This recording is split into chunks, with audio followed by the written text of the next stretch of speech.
Help Desk Migration provides you with the opportunity of 2FA while logging into your Migration Wizard account. From now on, you can enable it by doing the following. Go to your account settings 2-factor authentication and drag the slider to the right.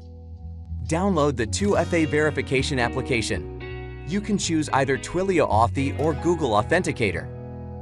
Scan the QR code using the downloaded verification application. After that, receive a verification code in your verification application and enter it into the needed field. Click on the Enable 2-Factor Authentication button.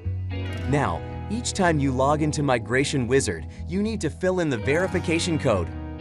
You can get the code in the verification application on your phone, or find it in your account setting on Migration Wizard. Note that you can use a recovery code from Migration Wizard only one time. Beyond that, you can monitor user activity too.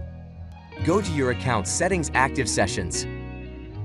Then check the information about any user activity in your account.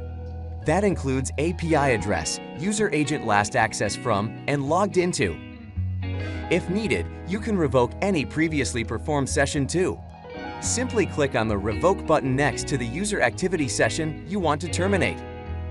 And that's how Help Desk Migration secures your data migration.